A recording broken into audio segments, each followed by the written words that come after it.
আসসালামু আলাইকুম। শাসক গোষ্ঠী সবসময় তার নিজের মতো করে ইতিহাস নির্মাণের অপচেষ্টা করে, তাতে ইতিহাসে কিছু যায় আসে না, যেহেতু আমরা সবাই জানি। নতুন করে এই কথা বলার কারণ হচ্ছে 2024 আন্দোলন বা গণ অভ্যুত্থানে যারা নিহত হয়েছেন, আহত হয়েছেন, তাদের পরিবারকে সরকার সহায়তা করুক, আমরা তো সবাই চাই, এবং সেই লক্ষ্যে সরকার একটি গেজেট প্রকাশ করেছে। কিন্তু এই গেজেটে যে বিষয়গুলো তুলে ধরা হয়েছে, যেভাবে তুলে ধরা হয়েছে, তাতে স্পষ্টত এটুকু মনে হওয়ার যথেষ্ট কারণ রয়েছে যে শুধুমাত্র আহত এবং নিহতদের পরিবারকে সহায়তা করাই সরকারের উদ্দেশ্য নয়, বরং ইতিহাসকে বিকৃতভাবে বা ইতিহাসকে খণ্ডিত করা অথবা ইতিহাসের বিভিন্ন পর্যায়ে বিভ্রান্তিকরভাবে আমাদের সামনে উপস্থাপন করা সরকারের অন্যতম একটি লক্ষ্য। আমি সে বিষয়ে পরে আসছি। তার আগে একটু বলে রাখি, আমার এই আলোচনা শুনে আওয়ামী লীগের যারা নেতাকর্মী তাদের মনে হতে পারে আমি বিএনপির দালাল, বিএনপি নেতাকর্মীদের মনে হতে পারে আমি আওয়ামী লীগের দালাল, এনসিপি বা জাতীয় নাগরিক কমিটির নেতাকর্মীরা আমাকে চিহ্নিত করতে পারেন ফ্যাসিবাদের দোসর হিসেবে। তাতে কিচ্ছু যায় আসে না। তার কারণ এই ধরনের ট্যাগিং শব্দ, নানান ধরনের উপাধি দীর্ঘদিন ধরে পেয়ে আসছি, তাতে কিছু যায় আসে না। তো প্রথমে সরকারকে একটু ধন্যবাদ জানাতে চাই এই গেজেটকে কেন্দ্র করি। তার কারণ এই গেজেটে এই আন্দোলন বা অভ্যুত্থানকে গণ অভ্যুত্থান হিসেবেই চিহ্নিত করা হয়েছে, বিপ্লব শব্দ উল্লেখ করা হয়নি। যারা শুরু থেকেই এই অভ্যুত্থান বা আন্দোলনকে বিপ্লব বলে চালানোর অপচেষ্টা করে আসছেন, তাদের নিঃসন্দেহে একটা ভয়ঙ্কর খেলার পরিকল্পনা এই বাংলাদেশকে নিয়ে রয়েছে, শুরু থেকে বলে আসছে। অথবা তারা বিপ্লব শব্দের ব্যাপকতা বা মাহাত্ম্য বোঝার ক্ষমতা এতটুকু নেই। যাই হোক, সবচেয়ে তুমুল আপত্তি যে বিষয় এই গেজেটকে কেন্দ্র করে তা হচ্ছে আহত এবং নিহতদের পরিবারকে সহায়তার নামে যে অধিদপ্তরটি খোলা হবে তা মুক্তিযুদ্ধ বিষয়ক মন্ত্রণালয়ের অধীনে। কেন মুক্তিযুদ্ধ বিষয়ক মন্ত্রণালয়ের অধীনে এই পরিদপ্তর বা অধিদপ্তর খুলতে হবে? অন্য কোনো মন্ত্রণালয়ের অধীনে করা যেত না? অন্যভাবে এই সহায়তাগুলো বিতরণ করা যেত না বা কাজগুলো করা যেত না? সমাজ কল্যাণ মন্ত্রণালয়ের অধীনে তো অন্তত করা যেত। তার মানে কি, মুক্তিযুদ্ধ পর্যায়ে নিয়ে যাওয়ার সেই চেষ্টাটি তারা ঠিকই সফলভাবে, কথিত সফলভাবে করার চেষ্টা করে যাচ্ছে। হয় মুক্তিযুদ্ধের মর্যাদা 24-এর পর্যায়ে নামিয়ে আনার চেষ্টা, অথবা 24-কে মুক্তিযুদ্ধ পর্যায়ে নিয়ে যাওয়ার একটা ভয়ঙ্কর অপচেষ্টা। আবারও এ নিয়ে কথা বলেছে অনেকবার, কিন্তু যেহেতু সরকারিভাবে গেজেটে এই কথাগুলো বলা হচ্ছে, আবারও আমাদেরকে কথা উল্লেখ করতে হচ্ছে। গেজেটের শুরুতেই যিনি বলা হচ্ছে, জুলাই গণ অভ্যুত্থানে শহীদ পরিবার ও যোদ্ধাদের কল্যাণ ও পুনর্বাসন এবং ইতিহাস সংরক্ষণে অধ্যাদেশ। ইতিহাস সংরক্ষণে মানে ইতিহাস শুধু 24-এরটা সংরক্ষণ করা হবে। আর কতটা ভয়ঙ্করভাবে সংরক্ষণ করা হচ্ছে, পেছনে ইতিহাস মুছে ফেলে বা বিকৃত করে, তা এর মধ্যে যা যা বলা হচ্ছে তার মধ্য দিয়ে স্পষ্ট। যেমন অধ্যাদেশে বলা হচ্ছে যে জানুয়ারি 2009 খ্রিস্টাব্দ থেকে ফ্যাসিস্ট আওয়ামী লীগ সরকারের অধীনে দলীয়করণ, দুর্নীতি ও পরিবারতন্ত্র প্রতিষ্ঠার ফলে রাষ্ট্রের সব প্রতিষ্ঠান অকার্যকর, অন্যায়ভাবে শক্তি প্রয়োগ করে বিরোধী মত দমন, গুম ও বিচার বহির্ভূত হত্যা, দেশের অর্থ পাচার, লুটপাট, নারী ও সংখ্যালঘু জনগোষ্ঠী কাঠামোগত সহিংসতার শিকার, জনগণের বাক স্বাধীনতা ও ভোটাধিকার হরণ এবং দেশের সার্বভৌমত্ব বিপন্ন করে জনগণকে শঙ্কিত করা হয়েছে। এই যে কথাগুলো বলা হচ্ছে, এর মধ্যে দুটি শব্দের বিষয় সবচেয়ে আমার তুমুল আপত্তি, আর বাকিগুলোর সঙ্গে আমি একমত। একটি হচ্ছে ফ্যাসিস্ট, আর একটি হচ্ছে সার্বভৌমত্ব বিপন্ন করা। বরং সার্বভৌমত্ব এখন বিপন্ন করা হচ্ছে। ফ্যাসিস্ট যদি আওয়ামী লীগকে বলতে হয়, বর্তমান সরকারকে বলতে হবে, স্পষ্ট করে বলছি। আর বাকি যা হয়েছে তার সেসব বিষয়ে কোনো আপত্তি নেই, আওয়ামী লীগের সময় এইগুলো হয়েছে। কিন্তু প্রশ্ন হচ্ছে, শুধু 2009 থেকে 2024 পর্যন্তই এই ঘটনাগুলো ঘটেছে? এর পেছনে ইতিহাস আমরা ভুলে যাবো, মুছে ফেলবো, বা সব ধরনের বৈধতা দিয়ে দেবো যা কিছু হয়েছে?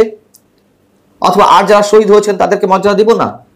যেমন আমি যদি বলি যে 75-এর যে নির্মম হত্যাকাণ্ড, যে ট্র্যাজেডি, তাকে আমরা অস্বীকার করব? মানে যা কিছু হয়েছে, যেহেতু এখানে 71-এর পর হঠাৎ করে 45-46 বছর পরে এসে, মানে 2009 থেকে বা 36 বছর পরে এসে 2009 থেকে, যেমন হঠাৎ করে 1971-এর পরে 2009 থেকে শুরু করা হয়েছে, প্রায় 3.5 বছর বা 38 বছর পরে এসে এর মধ্যে কিছু ঘটেনি। 75-এর নির্মম হত্যাকাণ্ড, যে ট্র্যাজেডি, সেটিকে আমরা এত সহজেই অস্বীকার করে ফেলব? জেনারেল জিয়াউর রহমান সাবেক রাষ্ট্রপতি বা সাবেক রাষ্ট্রপতি জেনারেল এরশাদের যে সামরিক শাসন, সেগুলো গণতন্ত্রকে হরণ করা নয়? যারা শহীদ হয়েছেন এরশাদ বিরোধী আন্দোলনে, জাফর, জয়নাল, দীপালি সাহা, রাউফুন বসুনিয়া, ডাক্তার মিলন, নূর হোসেন, তাদেরকে অস্বীকার করব? মানে শুধুমাত্র 2024 আগে থেকে, যেমন 1971 থেকে হঠাৎ 2009 থেকে শুরু করা হলো, 2009 থেকে 2024 পর্যন্ত যা উল্লেখ করা হলো, এর আগে এমন কিছু ঘটেনি। গণতন্ত্র হত্যা, বাক স্বাধীনতা হরণ, মানুষের শহীদ হওয়া গণতান্ত্রিক আন্দোলনে। 75 যে নির্মম হত্যাকাণ্ড, যে ট্রাজেডি, সেটিকে আমরা অস্বীকার করব? সাবেক রাষ্ট্রপতি জেনারেল জিয়াউর রহমান বা জেনারেল এরশাদের সময় যে সামরিক শাসন, সেগুলো কি গণতন্ত্রকে হত্যা করা নয়? সব এসে আওয়ামী লীগের সময় ঘটেছে।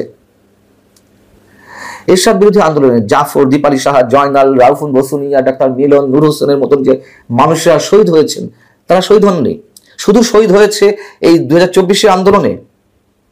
মানে আওয়ামী লীগকে টার্গেট করতে গিয়ে কিভাবে ইতিহাসের বিকৃতি ঘটানো হয়েছে, কিভাবে ইতিহাস সংরক্ষণ করতে গিয়ে শুধুমাত্র 24, তাও তো বিতর্কিত ভাবে, বাকিগুলো সব অস্বীকার করার একটা তুমুল চেষ্টা এই গেজেটে ফুটে উঠেছে।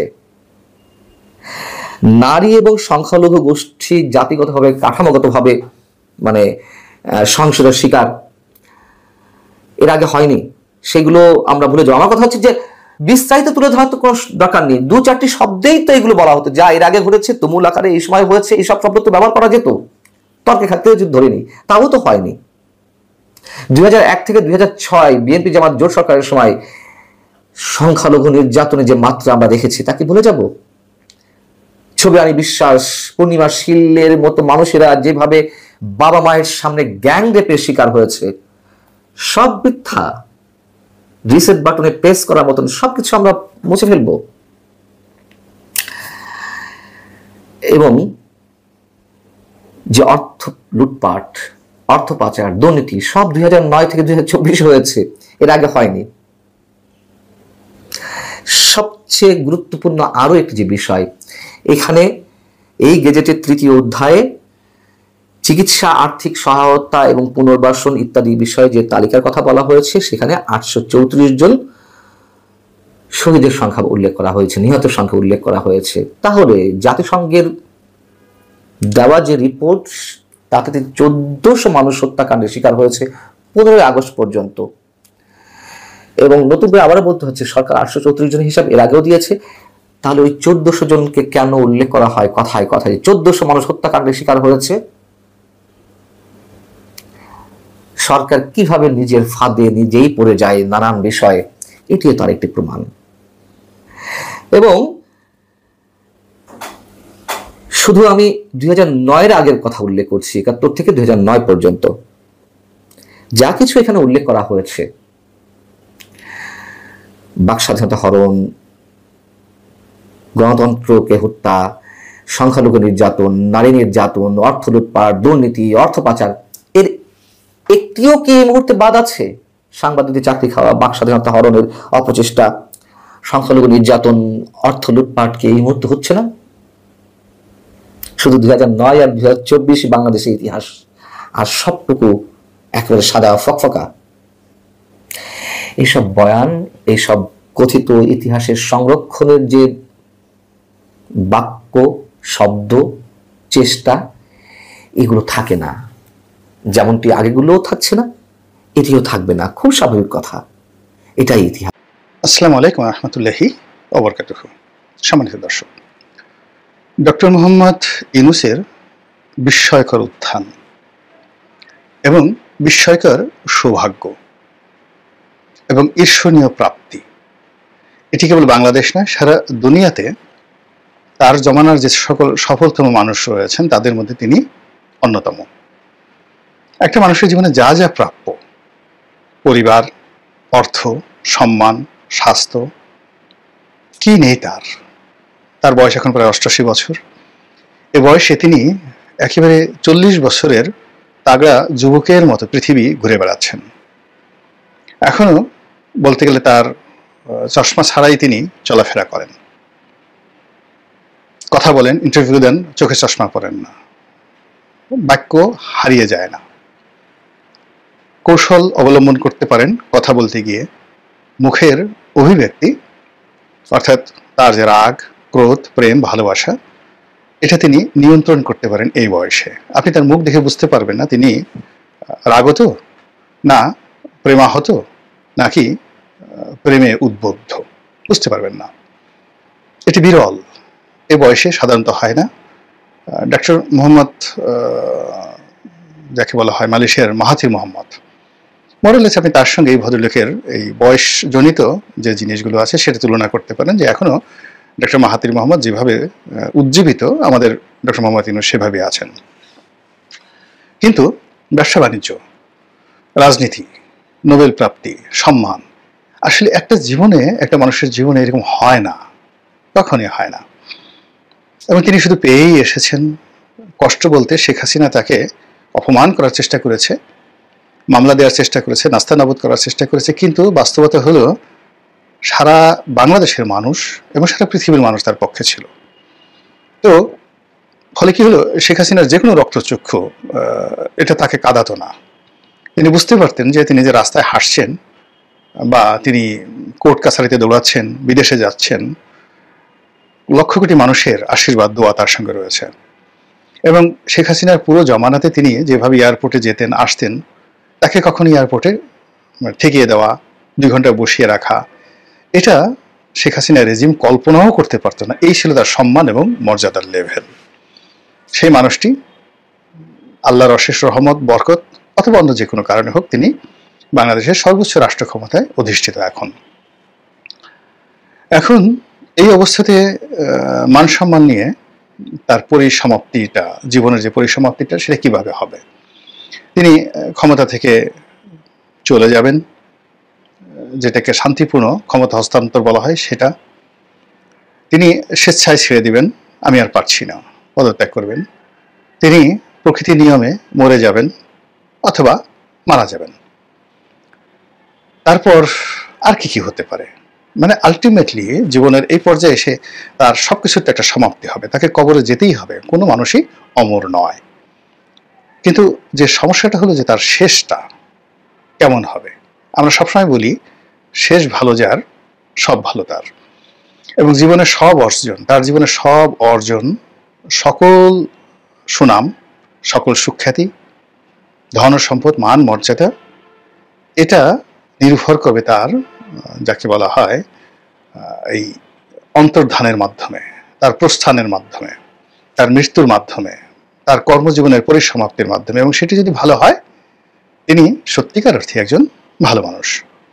আর শেষটা যদি ভালো না হয়, তার সারাটা জীবনের অর্জন একেবারে শূন্য হয়ে যাবে। যেমন ধরুন শেখ হাসিনার কথা।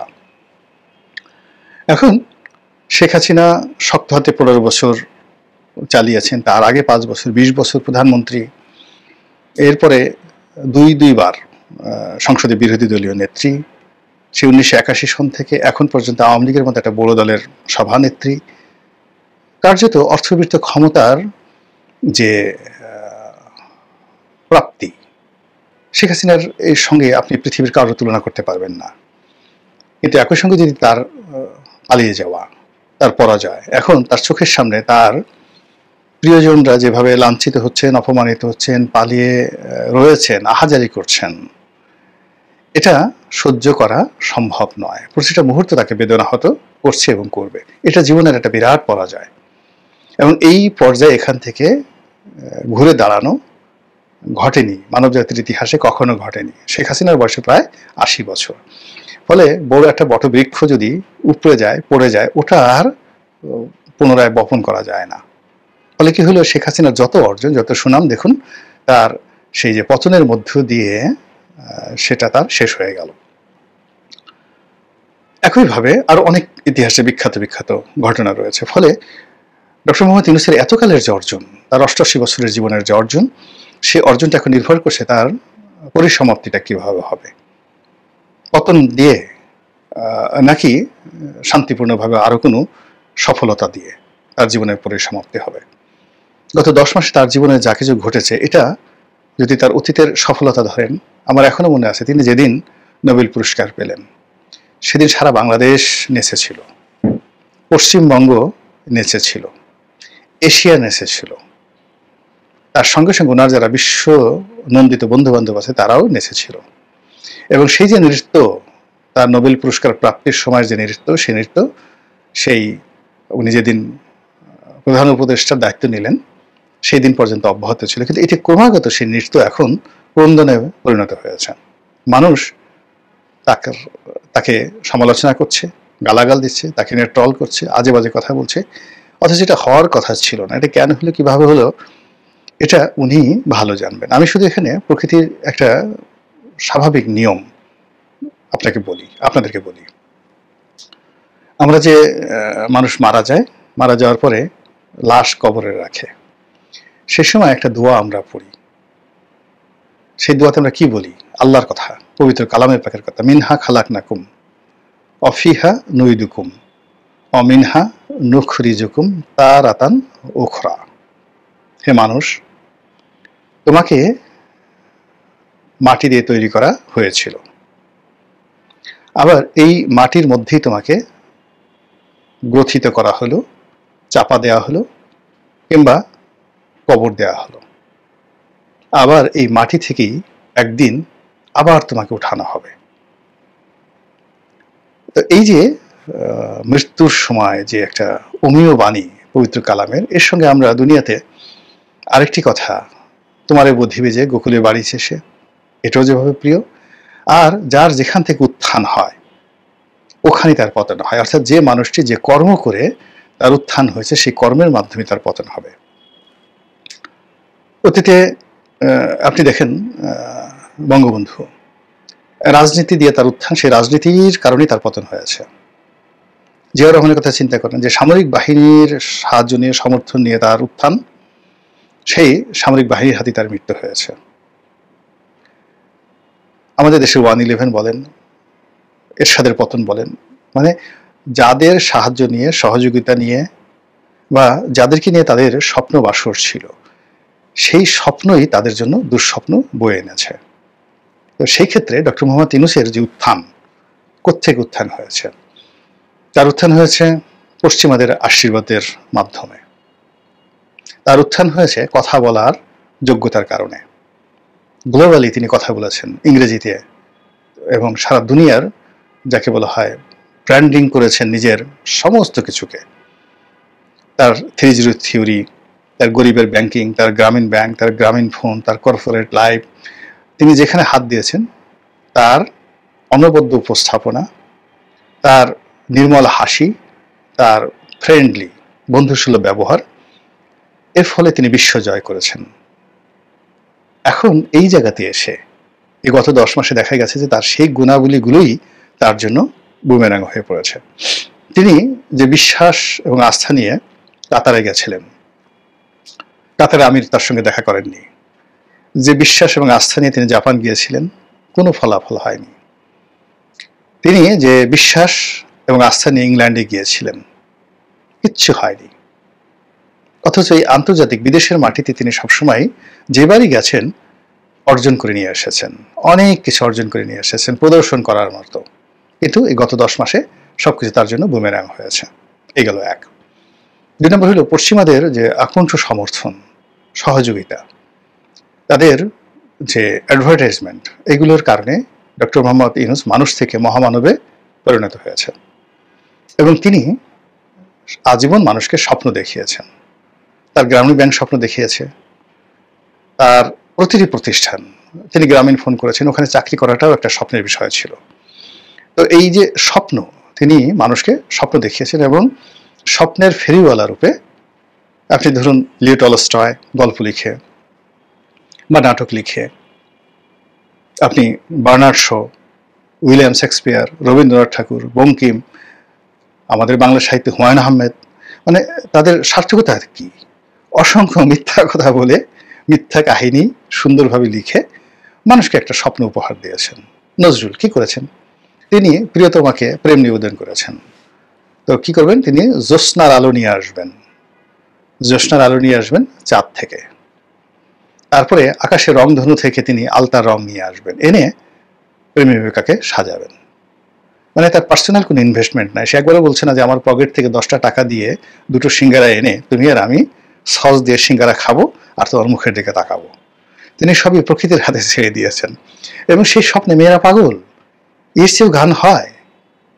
তো এরকম মানুষ স্বপ্ন দেখে পছন্দ করে, মানুষ মিথ্যা কথা শুনতে পছন্দ করে, গল্প শুনতে পছন্দ করে। আপনি রিয়েলিটি বলেন, আপনাকে যদি বলা হয় যে আপনার সারা শরীরে ক্রিয়াগুলো, পোকাগুলো কিরমির কিরমির করছে, মাইক্রোস্কোপ দিয়ে যদি আপনি দেখেন, তো আপনার মুখে অসংখ্য জীবাণু, ময়লা যদি আপনি মাইক্রোস্কোপ লাগান, তারপরে শেষে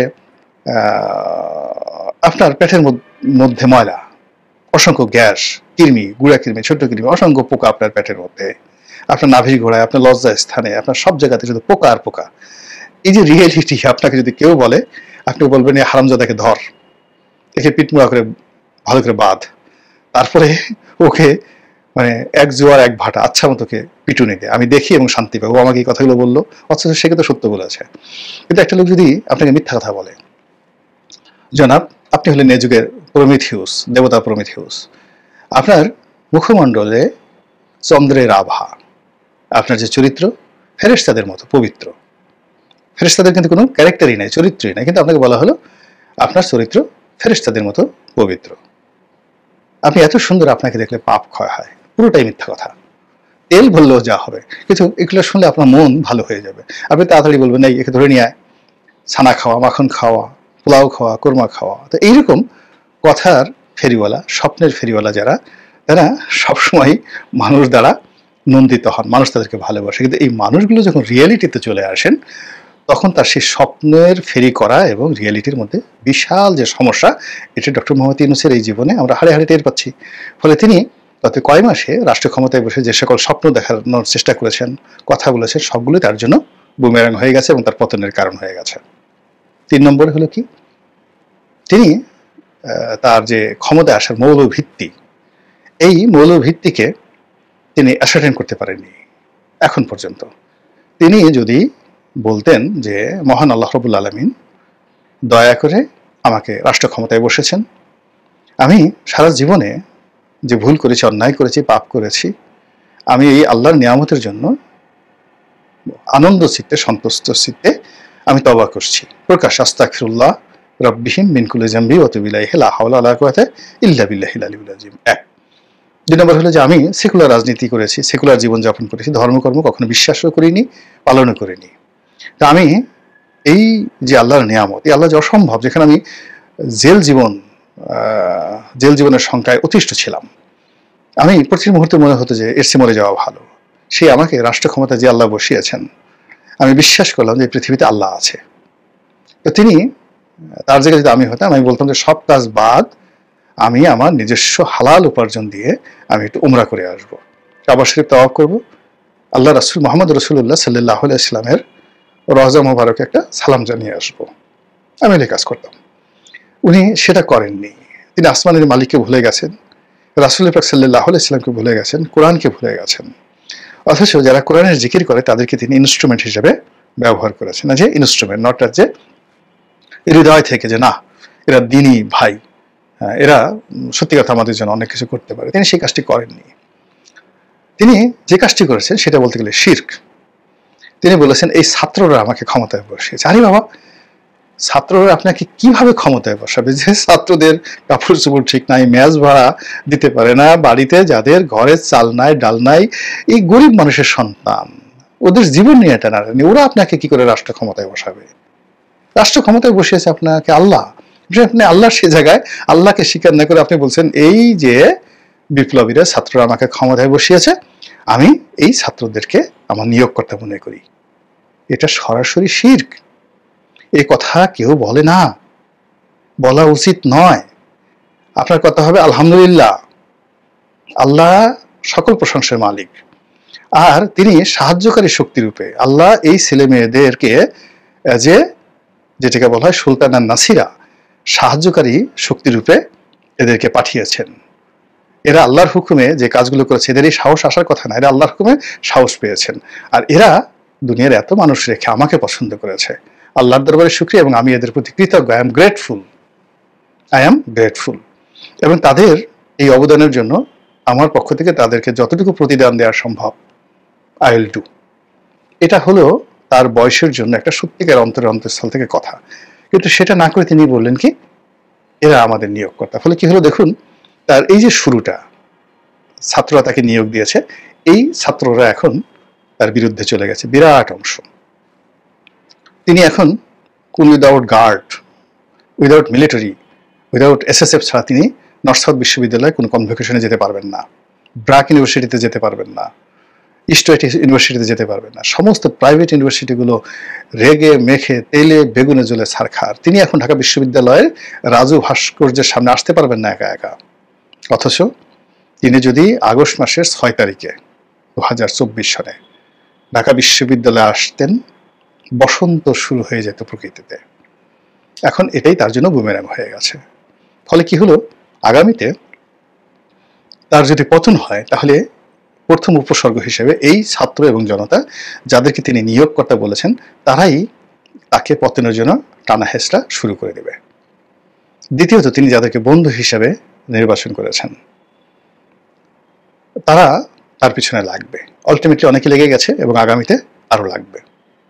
এবং সবার শেষে তিনি যাদেরকে শত্রু বানিয়েছেন এবং যাদের সঙ্গে অভিনয় করেছেন, মনে একটা বাইরে একটা, এই মানুষগুলো সব একত্র হয়ে যখন তার বিরুদ্ধে আওয়াজ তুলবেন, তখন হয়তো তার কাছে মনে হবে যে না, এর চাইতে আগেই ভালো ছিলাম, বিদেশে যেতাম, আসতাম, মাঝে মধ্যে কোর্টে হাজিরা দিতাম, শেখ হাসিনা গালাগাল করতো, আর সারা দেশের মানুষ, 18 কোটি মানুষ প্রশংসা করতো, এমনকি আওয়ামী লীগের লোকজনও প্রশংসা করতো, কিন্তু শেখ হাসিনা গালাগালি করতো, ওটাই ভালো ছিল। মহান আল্লাহ রাব্বুল আলামিন গায়েবের মালিক, আলিমুল গায়েব, তিনি ভালো জানেন, উত্তম জানেন। আমাদের এই দেশ মাতৃকার জন্য যেটি ভালো হয়, তিনি আমাদেরকে ওইরকম একটা পরিণতি দান করুন। আসসালামু আলাইকুম রহমতুল্লাহি ওয়া বারাকাতুহু।